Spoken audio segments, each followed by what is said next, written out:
और एक बड़ी खबर आपको बता दें, दिल्ली के छतरपुर इलाके में हुई श्रद्धा वॉकर हत्याकांड से जुड़ी हुई बड़ी खबर। श्रद्धा के पिता ने घटना के पीछे लव जिहाद का अंदेशा जताया है और दिल्ली पुलिस की जांच पर भरोसा जताते हुए आरोपी के लिए मौत की सजा की मांग की है। श्रद्धा का परिवार मुंबई का रहने वाला बताया जा रहा है।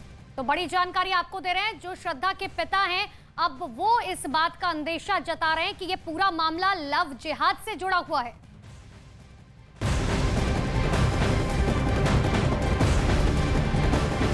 और इसी पर एक और बड़ी अपडेट सामने आ रही है। दिल्ली के छतरपुर इलाके में लिव इन के दौरान अपनी गर्लफ्रेंड की हत्या के आरोपी आफ्ताब को लेकर कई चौंकाने वाली बातें सामने आई हैं। पुलिस रिमांड में आफ्ताब ने न केवल अपना जुर्म कबूल किया है बल्कि दरिंदगी की हर उस दास्तां को भी बयां किया है जिसे सुनकर किसी की भी रूह कांप जाए।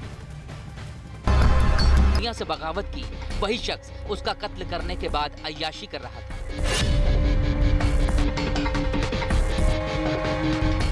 आरोप है कि आफ्ताब अपनी प्रेमिका श्रद्धा के कत्ल के बाद उसके शव के टुकड़े टुकड़े कर चुका था और उन टुकड़ों को अपने फ्रिज में रखने के बाद भी डेटिंग ऐप पर लड़कियों के साथ डेट कर रहा था। इतना ही नहीं, वो फ्लैट में भी नई लड़की लेकर आया था। श्रद्धा के कत्ल के आरोप में गिरफ्तार आफ्ताब अमीन को पुलिस ने 5 दिनों की रिमांड पर लिया है और इस दौरान पूछताछ में जो बातें निकलकर सामने आई वो और भी ज्यादा चौंकाने वाली है। पुलिस के मुताबिक आफ्ताब श्रद्धा के सामने भी दूसरी लड़कियों से डेटिंग करता था और उन्हें अपने फ्लैट में भी लाता था। इस बात को लेकर दोनों के बीच विवाद होता था और श्रद्धा के साथ वो मारपीट भी करता था।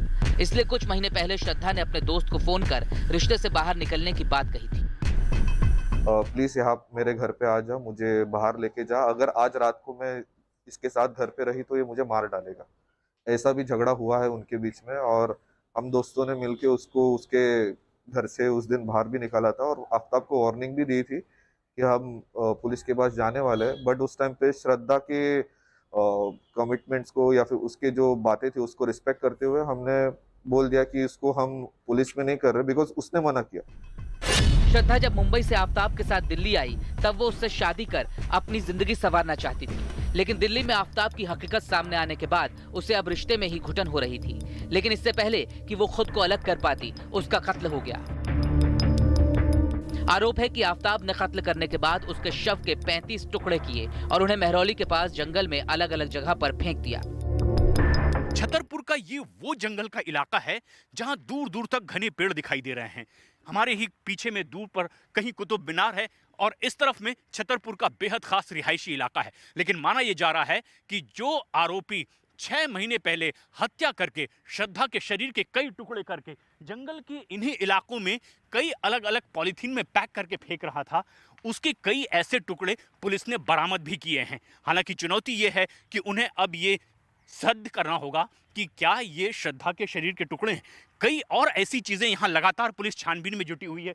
इसी छतरपुर के घने जंगलों में तफ्तीश की जा रही है। आरोप है कि आफ्ताब अमीन ने श्रद्धा का गला घोंटकर हत्या करने के बाद बहुत ही इत्मीनान के साथ उसके शव को ठिकाने लगाने के तरीके सोशल मीडिया पर तलाशे और शव को ठिकाने लगाने के लिए एक खौफनाक तरीका खोज निकाला। आरोप है कि उसने श्रद्धा के शव के पहले 35 टुकड़े किए, फिर मेहरौली के उसी फ्लैट पर फ्रिज में कई दिनों तक उसे रखा जिसमें दोनों रहते थे। श्रद्धा वाकर की हत्या बेहद बर्बर तरीके से की गई। आफ्ताब अमीन ने एक फ्रिज बाकायदा इसके लिए खरीदा। जब श्रद्धा की हत्या की गई तो 35 टुकड़े करके इसी फ्रिज में उसके शव को रखा ताकि किसी तरह की कोई बदबू ना आ सके। आफ्ताब ने श्रद्धा की हत्या करने के बाद एक नया फ्रिज जो है वो खरीदा और उसके बाद इसमें शव के टुकड़े रखे। आप देखेंगे अभी ये मेहरौली थाने में रखा गया है। पुलिस ने जब इस गुत्थी को सुलझाया तो बहुत अहम जानकारियां सामने आई। बताया जा रहा है कि शव की दुर्गंध से बचने के लिए न सिर्फ फ्रिज खरीदा बल्कि अगरबत्तियां घर में जलाई जाती थीं, कई तरह के परफ्यूम भी उसने खरीदे थे ताकि आसपास कोई शक किसी को ना हो, दुर्गंध ना आए। दिल्ली पुलिस की जांच में जो तथ्य सामने आ रहे हैं वो सभी पूरी प्लानिंग के साथ की गई वारदात की तरफ इशारा कर रहे हैं।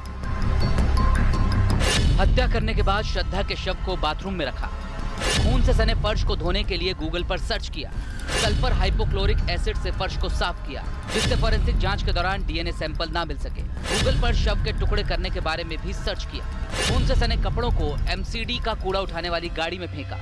दिल्ली पुलिस ने अब तक श्रद्धा के शव के करीब 12 टुकड़े बरामद कर लिए हैं, जबकि उसका सिर अभी भी बरामद नहीं हुआ है। सिर के साथ ही शव के बाकी हिस्सों और आरोपी आफताब को लेकर आज पुलिस मेहरौली के उस जंगल में भी पहुंची जहां उस पर अपनी गर्लफ्रेंड श्रद्धा के शव के 35 टुकड़ों को फेंकने के आरोप है। पुलिस के साथ पहुंचे आफताब ने ऐसी कई जगह बताई है जहां उसने श्रद्धा के शव के टुकड़े फेंके थे।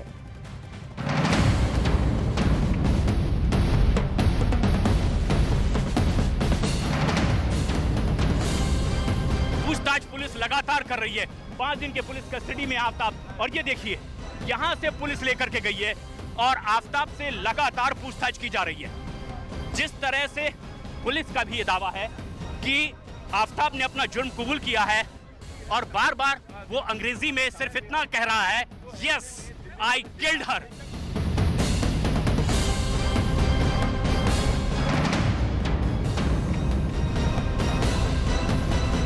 कहा जा रहा है कि आफताब ने पुलिस को पूछताछ में बताया है कि उसने श्रद्धा के शव के 35 टुकड़े किए थे। आरोप है कि उन टुकड़ों को आफताब ने कई दिनों तक मेहरौली के जंगल में अलग अलग फेंका। पुलिस अब तक श्रद्धा के शव के 12 टुकड़े बरामद कर चुकी है, जबकि उसका सिर और शव के बाकी हिस्सों की तलाश जारी है, जिसके लिए आज आफताब को लेकर पुलिस मेहरौली के जंगल पहुंची। आफताब को पुलिस अपने साथ लेकर के आई है और सीधे पुलिस ये जानने और पूछने की कोशिश कर रही है कि किस तारीख को वो छतरपुर के जंगल में पहुंचा था, और इसके अलावा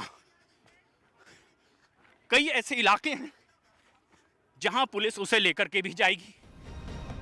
पुलिस को अब तक श्रद्धा का मोबाइल फोन भी नहीं मिला है। इसके लिए भी आफताब से पूछताछ की जा रही है। आरोप है कि मई में श्रद्धा का कत्ल करने के बाद भी आफताब उसके इंस्टाग्राम अकाउंट को जून के महीने तक चलाता रहा, ताकि उसके जानने वालों को उसकी मिसिंग से गुमराह किया जा सके।